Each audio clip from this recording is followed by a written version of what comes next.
many things to be thankful for. God, we thank you this morning. You know, coming up soon, we're going to celebrate a thing called Thanksgiving. Thanksgiving. Do you know Jingle Bells? Ever heard that song, Jingle Bells? I don't know if you know, but this was originally a Thanksgiving song, not a Christmas song. The first Thanksgiving, the center on the plate was not turkey, believe it or not, but it was venison and seafood.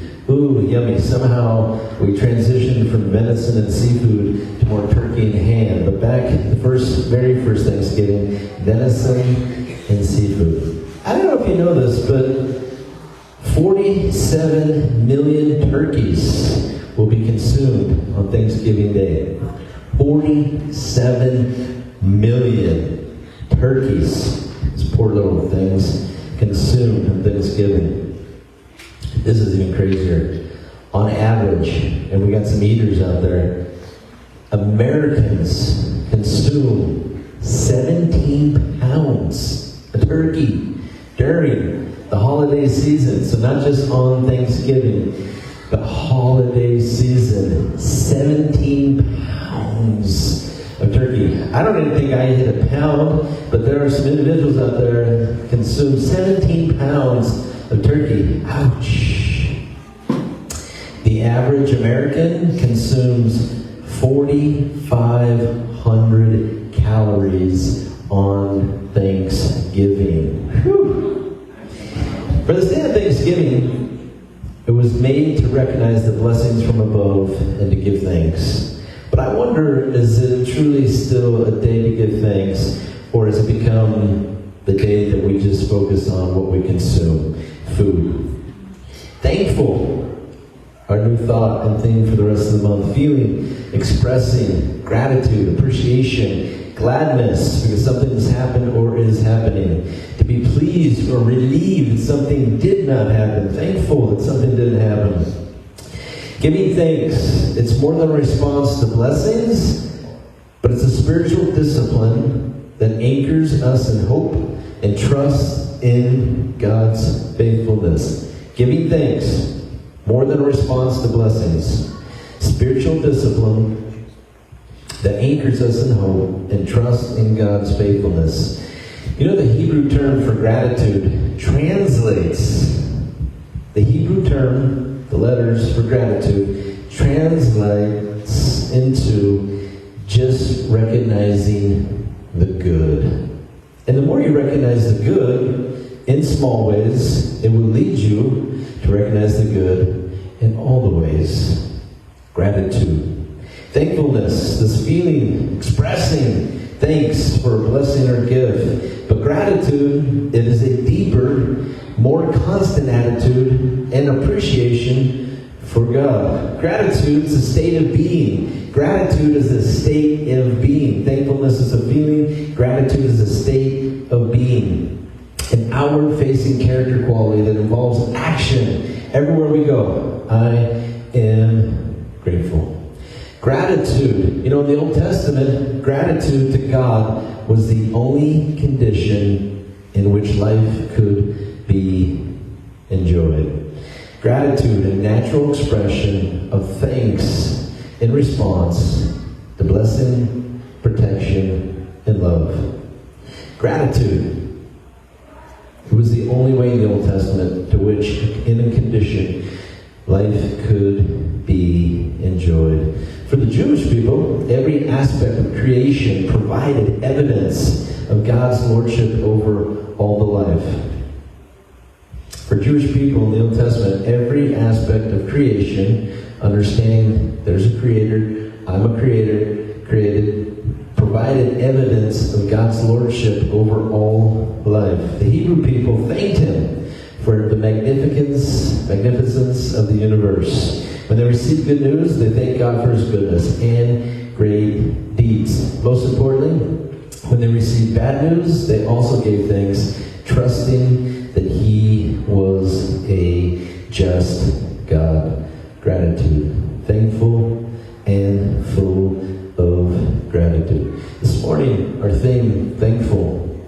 And at times we are thankful, but do we live thankful? Do we live and do we allow thankfulness to be turned into gratitude? Thankfulness is a feeling. Gratitude is a deep understanding and a way of life. For some people, Josh is going to come up here and illustrate with me real quick. Give it up for Mr. Joshie.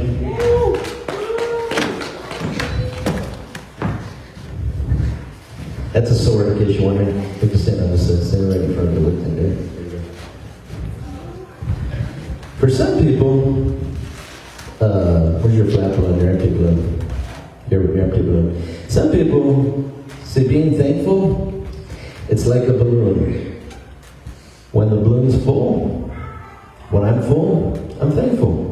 When my balloon's empty, I ain't so thankful anymore. Some people, life is like a balloon, and they don't know what to do. How many of us, we take our empty balloon, and this is what we live with? Whereas thankful people, they know how to take a balloon, and they know how to make something with it. Is the life that God's given to you, are you living like an empty balloon? You blow a little air, gets a little full. Thank you, Jesus, for this. And then when that goes away, it goes away. Or have you learned how to take your thankfulness and to turn it into something more, something cool, like a Peter Pan sword, like this one right here? Give it up for Joshie. Good job, Joshie. Thank you.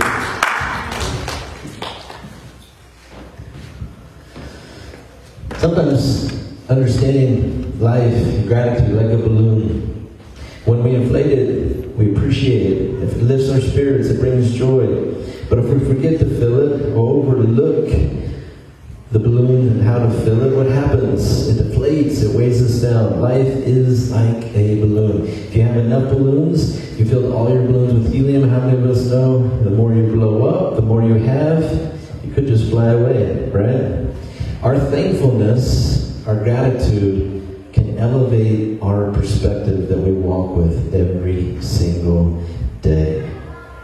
Reminding every single day we have so much to be thankful for.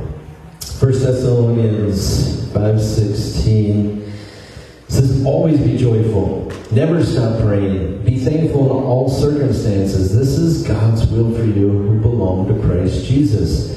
Always be joyful. Paul says, always be joyful. Now many of us, some of us have met people, and we go, it's all across the board. We meet people who use this, always be joyful, and so they're always smiling, they're always happy, and some people want to smack them in the face and be like, you need to calm down, you're too happy. Come back down to planet Earth. Right? I don't know if you ever met somebody like that. There's this one guy in town who, you see him driving around in his work truck, he always has a smile on his face. He understands. Always be joyful. Never stop praying. Be thankful in all circumstances. Be thankful in all circumstances. How do we be thankful in all circumstances? Let's be honest. Every single day, every single week, we all face different things. Let's use the rain for an example. Charlotte, why don't you come up real quick? You can help me with my next one. I got all kinds of toys up here, as you can see today.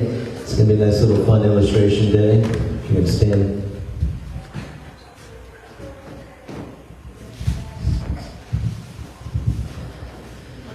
If we were to think about being thankful in all circumstances, and we were to think about a rainy day, heck yeah.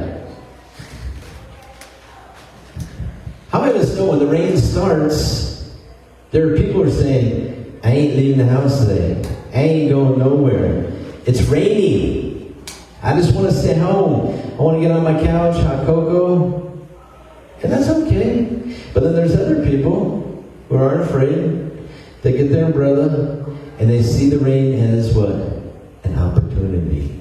Being thankful in all opportunities, being thankful in all circumstances, it's the ability to see every part of life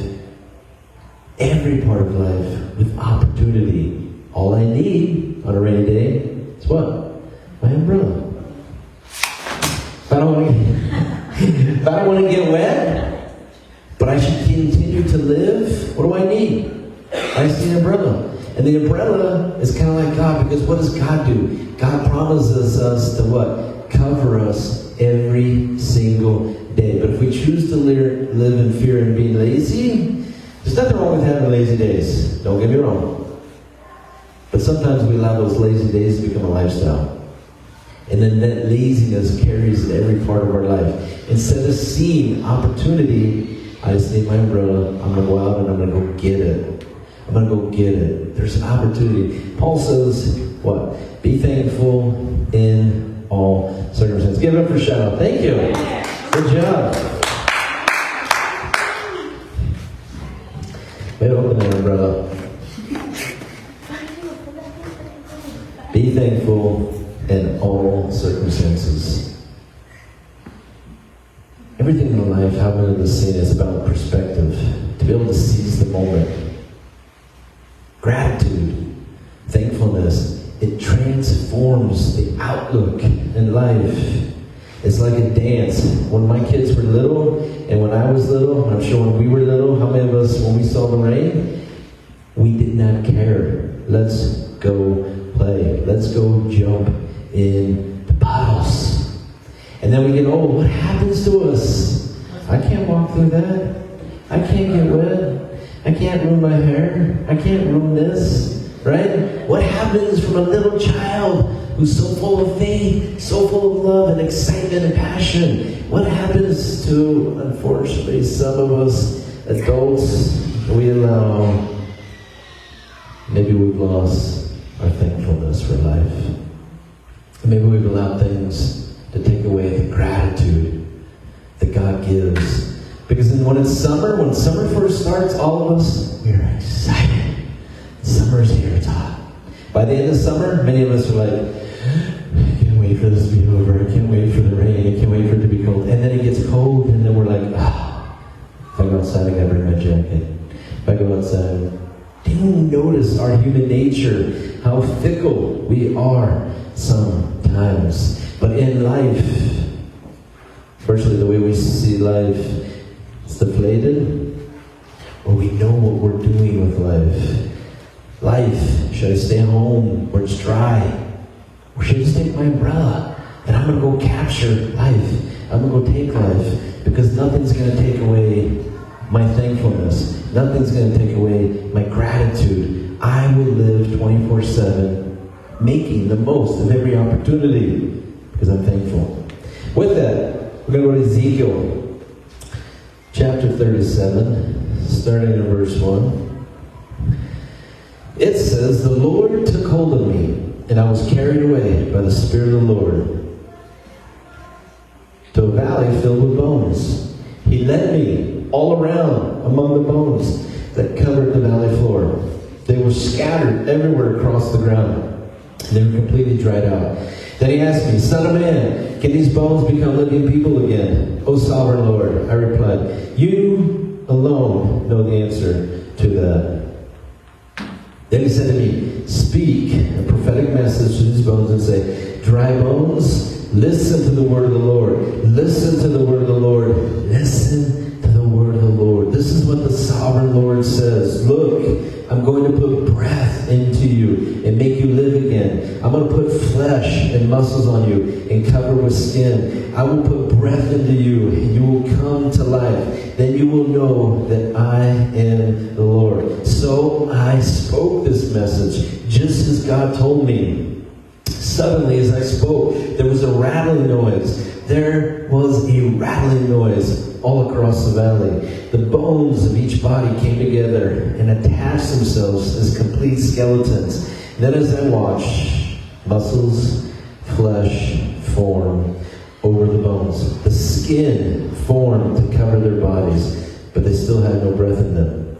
And then he said to me, speak a prophetic message to the winds, son of man. Speak a prophetic message and say, this is what the sovereign Lord says. Come, O breath, from the four winds, from all over. Breathe into these dead bodies so they may live again. And so I spoke again the message as he commanded me. And breath came into their bodies, and they all came to life. They stood up on their feet, a great army.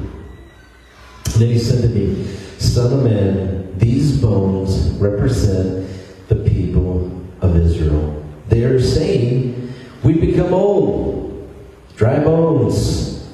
All hope is gone. Our nation is finished. Therefore, prophesy to them and say, this is what the sovereign Lord says. O my people, I will open your grave of exile, and I will cause you to rise again, and then I will bring you back to the land of Israel. When this happens, O my people, you will know that I am the Lord, and I will put my spirit in you, and you will live again and return home to your own land. You will know that I, the Lord, have spoken, and I have done what I said. Yes, the Lord has spoken. And so our text today, the valley and the place that happens, is in the place of dry bones. God carried this man to a place of dry bones. God carried this man to a place to look at a valley that was full of death.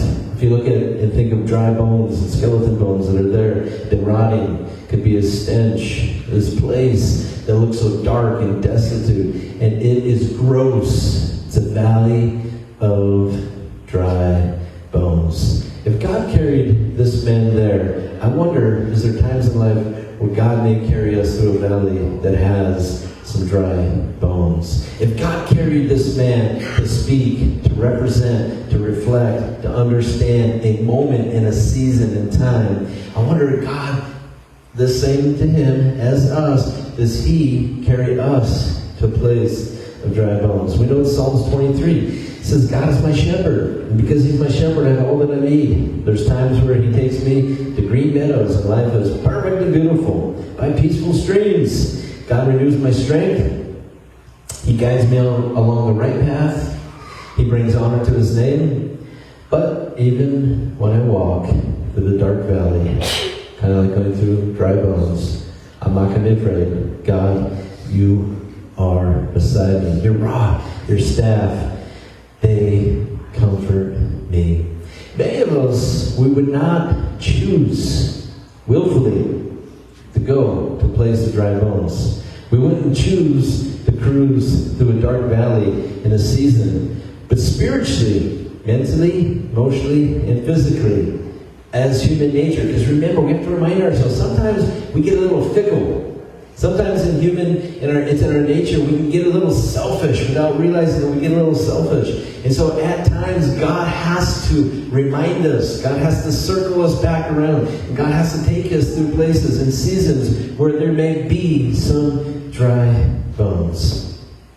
Where there could be, look, a little dark. You know, the time that we live in today, there's so many things happening. Life seems it's moving 3 million miles an hour. We're in November. Next month is December. It's Christmas. It's beautiful. Lights and trees. Candy canes. Christmas carols. All those things. And 2026, man, it's around the corner. It's probably the fastest year of life that I've lived. It seems that everything has progressed and now moving at a pace that it has faster than ever before. Why? Because God's return is near. God is coming back. The second return of Jesus is closer than it ever has been before. And because of that, what happens at the time he's coming back? So there's going to be a lot of sickness. There's going to be a lot of earthquakes. There's going to be wars. There's going to be rumors of wars. Everything that we see is everything that's in the Bible. It's all been predicted, and it's all being lived out right now. There are seasons where God sometimes has to remind his kids, and he leads them to a place of dry bones, just like he did. And God, as he takes this man there, he says, I have a question for you. Can these dry bones become living, breathing humans again? If God was to take you, if you were to put yourself in a situation, if you were to imagine that this is you and God having a conversation, and you're in a valley where a war has happened, where there was good, and there was evil, and there was death. There was a lot of death. There was so much bloodshed. And as you look at this valley that is covered in bones, I wonder, God asks this question, Do you think I can have these bones come back to life? What kind of faith do we have? Do we believe in God enough? Do we have enough faith within us that when we look at a dry bone, we can say, yep, God, you can do anything you want to do. Do we have the belief and the faith and trust in God that when we see dry bones? Because if we were honest this morning, how many of us we experience dry bone moments where God is maybe testing our faith and He's saying, will you allow me to make this alive again in you? Will you allow me to do this inside of you and around you? Things that seem lost and dark and destitute. Will you allow me to show you that I am God? And I love how He answers. He says, well, what did He say? Well, God, only you know. Can I make these dry bones become human beings? And He answers, God, only you know. God, you have all the answers. You know, God holds the world, the galaxy, the earth. God holds life, and He holds breath in His hands. If God holds the world, the galaxy, the earth, life, breath in His hands, do we hold the trust and respect to the one who every single day, who holds this life? Job 12:10, for the life of every living thing is in God's hands, and the breath of every human being. Psalm 66:9, our lives are in His hands, and He keeps our feet from stumbling. God asks a question. Can I do something great here? Can I do something that is miraculous here? Can I do something that is bigger and greater than any human person can understand? And the question becomes, God, you alone hold everything. God, you alone hold life. You alone hold power and grace and mercy and forgiveness. God, you alone are God. So how would I know? Because you're God. I'm just a man. You are God. You hold our life together. So that God says to him, I want you to speak a prophetic message. God could have zapped his fingers. God could have just spoke himself. But what did he do? He asked this man to speak the words that was going to bring life. He says, I want you to speak a prophetic message. Speak to the dry bones. Dry bones. Muscle is going to appear. Skin, flesh, and breath. Hard to imagine watching this as it unfolds. Hard to look, hard to see. Just like many of us this morning, when there's things that we are looking at and we say, I just don't know how I can get past this. I don't know how I'm going to get through this. Whether us in here this morning, I guarantee there's somebody in our life, somebody we know, or there's people in this valley that God's put us around. Life is like a dry bone. Life is dark. It's hard. It feels like death every single day. God could zap them. God could change their life in an instant. But what does he choose to do? He chooses to use us. He chose to use this man and say, you are going to be the one to speak. You're going to be the one to give the word of power and life. I will be the one to act, but it's going to come from the words in your mouth. Speak life. Proverbs 18:21, the tongue can bring death or life. Do we not? When we've read it, we've talked about it hundreds of times. One of our favorite verses. The tongue can bring death or life. What did God ask this man to do? To speak life. Speak life. Are we careful with the words we choose? Let's be honest, sometimes we're not. Sometimes I'm not. Sometimes you may not be careful. As he asked this man, a whole entire valley, to speak life, to speak hope, to speak peace, to speak forgiveness, to speak mercy, to speak restoration. God asked the man, this guy, to speak the words of life. What we don't understand, see, our mouth sometimes can be like a train wreck. And sometimes what comes out of here, we're not careful, runs people over, and then we see all the damage it does, and we say, what in the heck happened? Because the tongue brings death or life. You know, John 6:63 says, the Spirit alone gives eternal life. Human effort accomplishes nothing. And the words that I've spoken to you are spirit. How do we know when we grow as a Christian? How do we know that when we become a mature Christian? To understand this verse, what does it say? The Spirit gives life. Human effort accomplishes, what did Jesus say? This is Jesus. Human effort accomplishes nothing. The very words I've spoken to you are spirit and life. God in this story asking the man to speak a prophetic message, to speak something that has not yet happened, to speak something that is going to be done, to see it in advance, to see it progressing, to see something happening. God asked him to speak his prophetic message, to speak life. And what did he do? Man says, and so I spoke. It's one thing to ask to do something. How many of us learn it's another if we actually do it? It's one thing to be asked, it's another thing that gets done.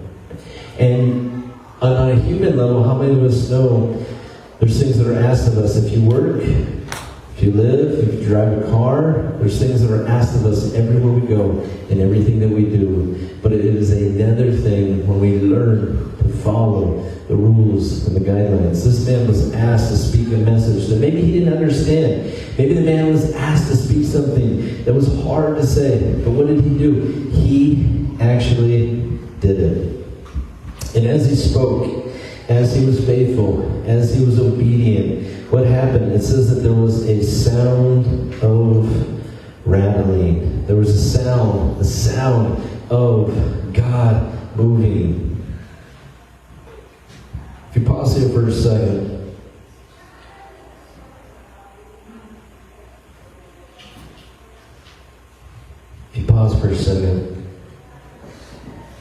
He spoke the words of God, and as he started to speak, what happened? It says that there was a rattling.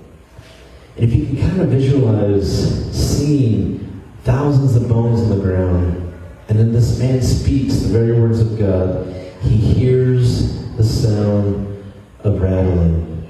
And if we were to stop there and just think of the sound of rattling, not a rattlesnake, which would be scary and freaky, we all run and scream, but this is the noise that God is moving.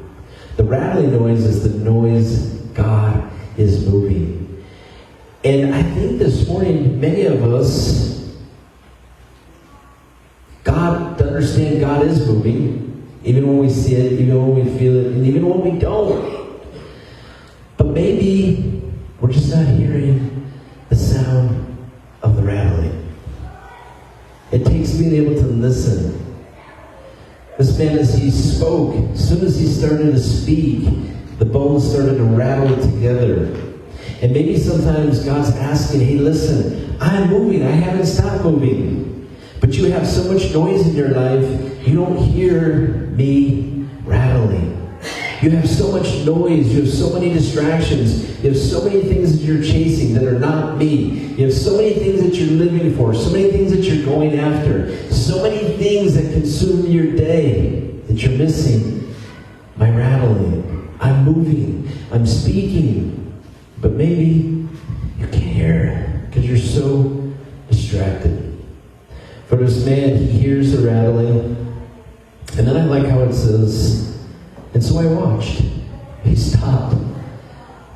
Because how many of us know it would be really crazy, spooky, maybe a little freaky, that you say the words of God, you say the message he tells you to say, and then all of a sudden you're seeing these bones rattle and shake and they start to come together. So what does he do? He stops and watches. And if we're missing the rattling, if we're missing the rattling part, if we're not hearing God move, if we don't hear God speak because we're so distracted, then we're definitely not doing what?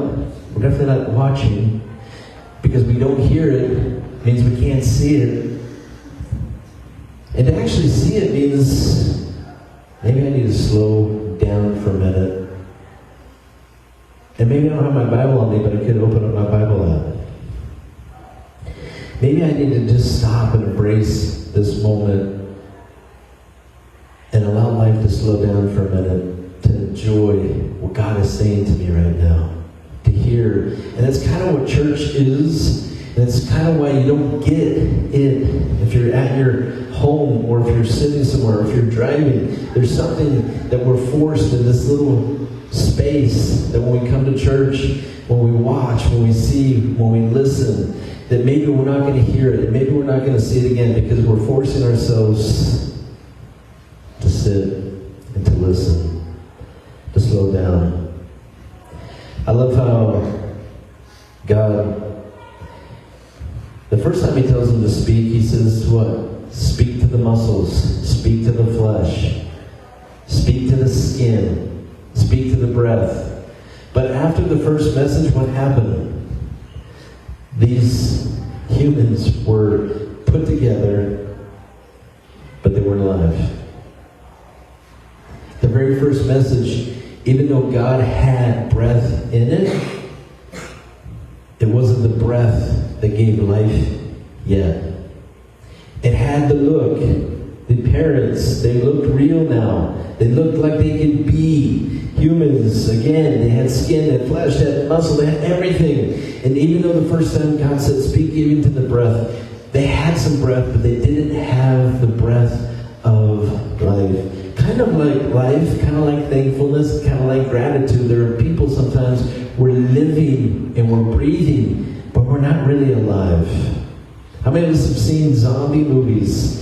Zombies, this picture of death, they're dark and they walk around and they're there and they might be moving, but they're not really alive. They don't have the zest for life, because it is the same picture here that it is in us sometimes. Sometimes we're like zombies, and though we're living and though we have a little breath, we're still not fully alive, because we don't have the breath of God. And so God says to him, speak again. And I wonder for this man in the story, if he starts to get a little bit like, you want me to speak again? How come I spoke the first time? And we're there, we're almost there, but you want me to speak again? Oh, how come it didn't get finished the first time? Now I look a little foolish. Now I may look like a failure because it didn't happen on the first run. It didn't completely go the way that I thought it was going to the first time. God, you want me to speak again? God, I gotta do it again? God, you want me to do this again? God, you want me to do it again? You want me to say it again? For some reason in our brains sometimes, we don't sometimes get it the first time. Some of us can be thick-headed. Some of us can be stubborn. We're not getting the truth. We're hearing it, but we're not letting it fully become absorbed in us. So God says, speak again. It's tiring, it's repetitive. Speak again. And so the man, he speaks again. I don't know if any of us in here work out. All of us look like we work out, but I don't know if we work out or not. But if you learn that when you work out, if you have goals, if you want to be stronger, if you want to be more buff, if you want to be more fit, it takes what? Constant discipline to continue to work out. Being a Christian, being in this spiritual life, learning to be a person with thankfulness and gratitude, it's like working muscles out. If you don't work the muscle of thankfulness and gratitude out, you won't have it. You won't have these two things. To be full of gratitude, to be thankful. And so in this story we see again and again, speak again, be thankful again. Not all at once, not all the time. And as God says to him, he gives him the full picture here. And he says, this is what dry bones represent. He says, this represents the Jewish people, because the state of their mind is they're living a life where it's all hope is gone. Everything's lost. My home is gone. Our town is gone. We're slaves in a different town. everything is lost. Why do the Jewish people constantly end up in this space? Why do they constantly end up being enslaved or held captives in somebody else's town? Why do they always end up being in the spot where they represented? It became dark for them. You know why? Because for the Jewish people, there was times where they had good neighbors, and there was times where they had bad neighbors. The bad neighbors, they made evil look like fun. They made bad things, doing bad things, sinning before God. They made it look attractive. And so every time the Jewish community started to do what their neighbors did, you know what happened? They fell into sin. And as soon as they fell into sin, you know what happened to these poor people? They would be taken captive. God allowed them to become slaves of other people because they fell into sin, what other people were doing. This was the period, this was the time. This was what God was saying this story represents. The people who they lost everything. But why did they lose everything? It was their mistakes. It was their choices. Because they were my sons and they were my daughters. But they chose to do what other people were doing.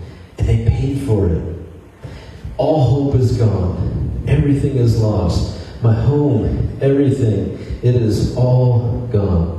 I wonder how many of us live in different seasons, understanding maybe the days and the time that we live in right now. Our country, it's a beautiful country, it's a great place. But how many people today are suffering now more than they ever have suffered before?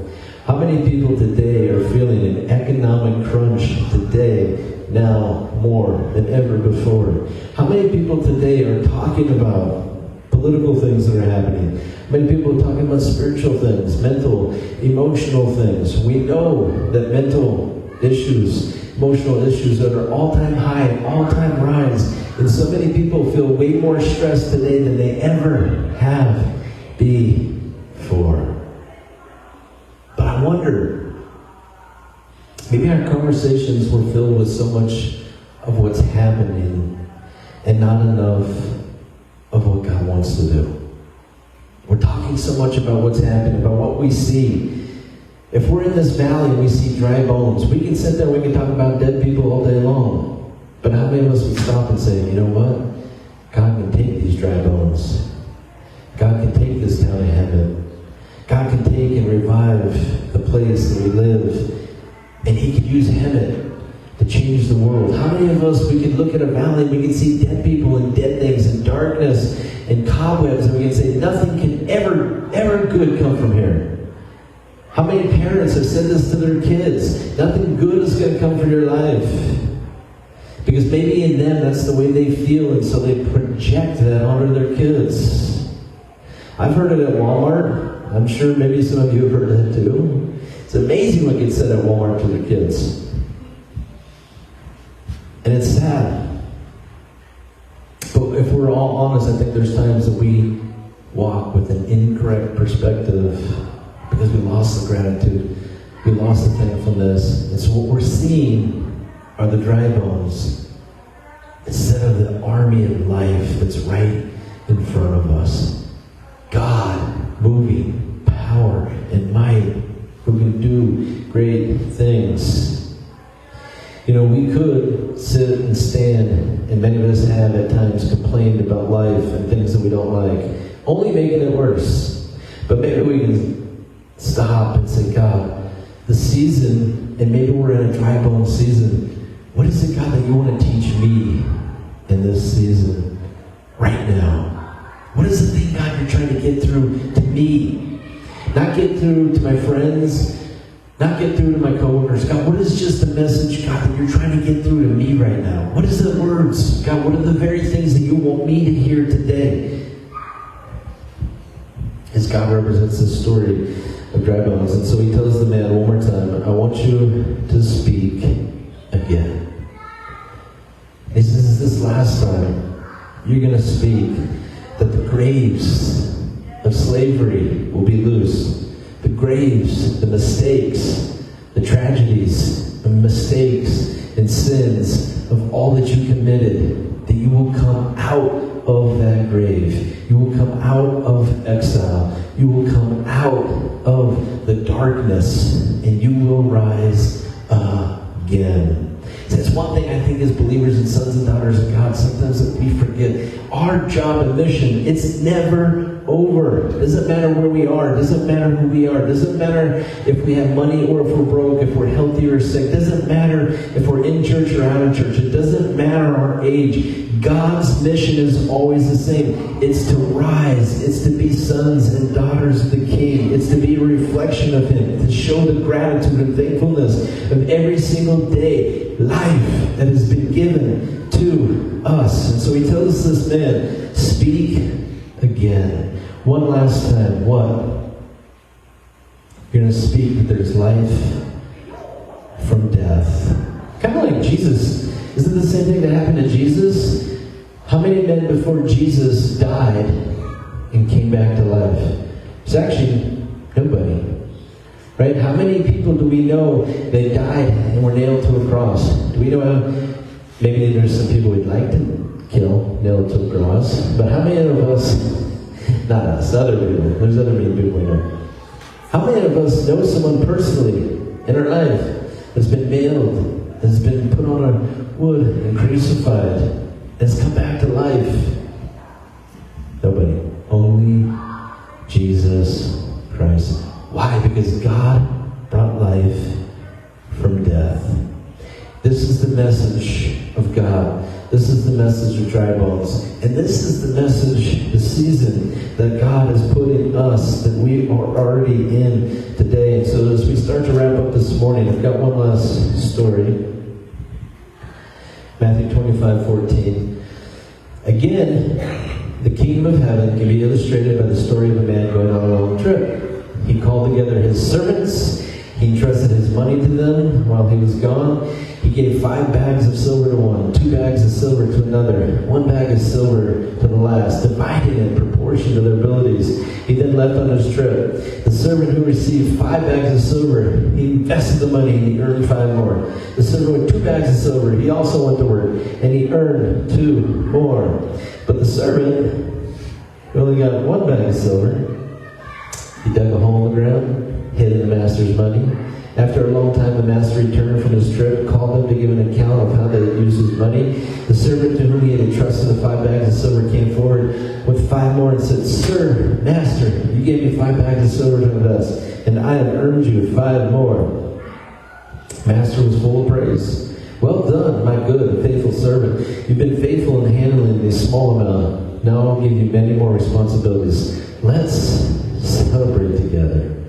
The servant who had received the 2 bags of silver came forward and said, Master, you gave me 2 bags of silver to invest. I've earned you 2 more. The master said, Well done, my good and faithful servant. You've been faithful in handling this small amount, and I'll give you many more responsibilities. Let's celebrate together. And the servant with 1 bag of silver came and said, Master, I knew you were a harsh man, harvesting crops you didn't plant, gathering crops you didn't cultivate. I was afraid I'd lose your money, so I hid it in the ground. Look, here's your money back. And the master replied, You wicked and lazy servant. If you knew I harvested crops I didn't plant, gathered crops I didn't cultivate, why didn't you deposit my money in the bank? You could have gotten some interest for it. Then he ordered, Take the money from this person, the servant, and give it to the one with 10 bags of silver. To those who use well what they're given, even more will be given. And those who have, and they will have an abundance. But from those who do nothing, even what little they have will be taken away. Being thankful this morning is good. And being thankful is living life like a balloon. Sometimes I'm up, and sometimes I'm down. Sometimes I'm thankful because it's full. My life is full. When my life is full, I'm thankful. But when my life is empty and I don't see the same amount of things because my perspective has changed, am I still thankful? And living this morning a life, I think in this season, God's asking His sons and daughters to not just live a life that is thankful, but it's learn to live a life that's grateful. Gratitude, gratefulness, is thankfulness at a deeper level. The story in the parable of the talents, there was 5 things. This person was given 5 talents. He was given 5 talents. This person took them and he earned 5 more. Another man was given 2 talents and he earned 2 more. So one ended with 10, actually ended with 11 at the end of the story. The other person ended with 4. And the person who had 1, what did he end with? Ended with 0. Because how many of us this morning we've learned that sometimes when we focus on what we don't have, we end up losing way more than we thought of what we needed. But if we learn to focus on what we do have and be grateful for what we do have, more always will come. Be grateful. 5 things, 5 talents. Our balloon. If my life is like a balloon, I need to make sure I keep my balloon full. I keep my balloon full. How do I keep it full? We have to keep blowing air in the balloon to keep it full. How do we keep my life full? I continue to be thankful. And I look in ways everywhere I go to be thankful. I tell myself thankful things. I tell my friends thankful things. I tell my family thankful things. I learn to be thankful. I keep my balloon full. I keep it active by being thankful. My life, kind of like an umbrella. Yes, I can stay home. Yes, I can sit on the couch and I can watch things and I can relax and it's okay to have a lazy day. But unfortunately, some people spiritually are living and they're stuck on the couch and they're not getting out because they're afraid of what's outside. They're afraid of what's going to happen. They're afraid of failure. They're afraid to do because they don't want to look stupid. How many of us have ever been afraid to look stupid? How many of us have ever been afraid to try maybe a sport? How many of us have ever been afraid to try and do something that we've never done before because what if I fall? What if I fail? What if I look dumb? It's living life without an umbrella. God doesn't want you to live without an umbrella. He wants you to say, listen, it doesn't matter if it's raining, snowing, if it's hot outside, I will live the life God's called me to live. In the story, the parable of the talents, the man was given 5 and he doubled it, plus he got 1. Why? Because he took advantage in life. I'm not going to slow down. I'm not going to give up. I'm not going to let the things and distractions of this world slow me down. I'm going to attack life. I'm going to live life to the fullest. Not for myself, not for pleasure, not for the things that the world has to offer, because those are fleeting. I'm going to live for God. I'm going to take my umbrella. If it rains, let God, He's going to cover me. Let God be your umbrella. No matter what's outside, no matter what kind of day that we live in, let God be your umbrella. Talent number 2. Talent number 3. I've got a jar right here. How many of us, there's things that people use jars for? There's things, jars, people store food in here. People store money in here. Or people put flowers in here. Jars are used for different things. But how many of us this morning are using jars to be our thankful jar? And every day, writing one thing, this is what I'm thankful for today, and I put it into my jar. If we were to start every single day by writing ourselves a note and saying, this is what I'm thankful for, and I put it in here, and if then we were to spend the day, even though that thought gets put into a jar, if we were to put that thought in here in the morning, and throughout the day, just say, God, I'm thankful for this. I'm thankful for this. I'm thankful for this. Tomorrow, thankful for something different. The next day, I'm thankful for something. You know what's going to happen after a year? You're not going to be some weird person who's floating 3 feet above the ground because you're so thankful. But I guarantee a person who can commit to being thankful and write in a thought every single day, your attitude, the aura around you will change people's lives. Because you're going to move from a thankful person to a grateful person. You're choosing to focus not only on what you're thankful for, but that thankfulness, when you're serious about being thankful, you become a grateful person. And a grateful person, it gets ingrained in character. And in character, you change the world by what we do. Balloon, umbrella, our thankful jar. Water. Water. How many of us love water? There was a story in the old days. A king, he got all the people together and he said, listen, I want you to bring what is one thing that is the most valuable to you. So let's say, whether everybody in here likes him or not, let's just say Donald Trump calls us and he's going to pull us all together. He said, I want you, remember, whether we like him or not, he's still the President of the United States, I want you to come to my house and I want you to bring your favorite thing with you. Your most precious thing. So a man in the Old Testament, he gathers together, he has a party, and he brings all these people together. And so men traveled from the world to go to this guy's house. And they brought gold, and they brought silver, and they brought honey, they brought the finest things in life. But there was a wise man who was asked to bring what is his most favorite prized thing to him. He was one out of thousands who brought water. And as he shows up, and everyone has gold, they got Bentleys, they got helicopters, they got private jets. He shows up with water and he says, why? Because the man says, I've learned in life, it's the simplest things that make me a happy person. It's the simple things. And I wonder this morning if any of us, have we lost track of the simple things? Simple things. Like water. How many of us, water is important? How many of us, water is extremely important? We need it every day. To me, maybe I don't drink enough water, but I use water to make coffee. That's really important to me every single morning.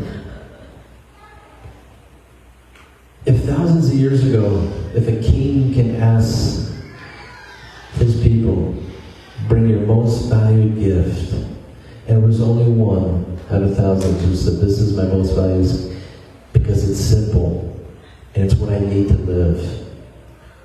I wonder how many of us have lost track of that. Thanksgiving's coming up. It was a day that we're supposed to give thanks to God for what He's provided. But how many of us have turned it into something else? How many of us have allowed marketing? We have to have turkeys, we gotta have ham, we gotta have this, we gotta have this. How many of us we've allowed people in the system to turn the holiday into something and it's not?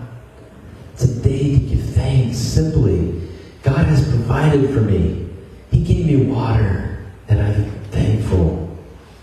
Our last text, remember, God, the King, gave someone 5 talents.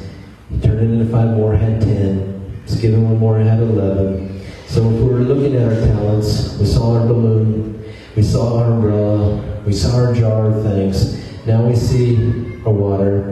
And lastly, this morning, our 5th talent is a gift. How old were you when you remembered your first gift? How old were you when you remember opening your very first present? How awesome and amazing was it to open your very first present? Man, it's so exciting. Man, to open up something. I mean, they took the time to wrap up something just for me. Oh my gosh. And sometimes it's not really exactly, this is wax for a surfboard, which is important to me because I like surfing. Sometimes it's not exactly the most important what's in the gift, but it's in the giver of the gifts. And our very first present in life, man, it meant the world to us. And I wonder this morning how many of us, you see, we lost the sight of living the gift that God simply gives to us. And we don't cherish this gift anymore because it's just another day, just another job, just another this.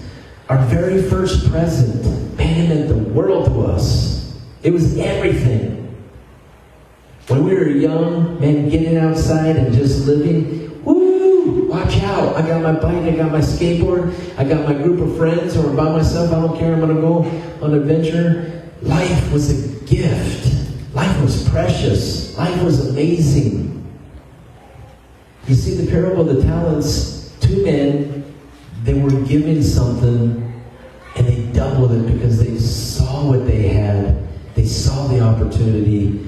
They were grateful and they were thankful, and so they doubled it.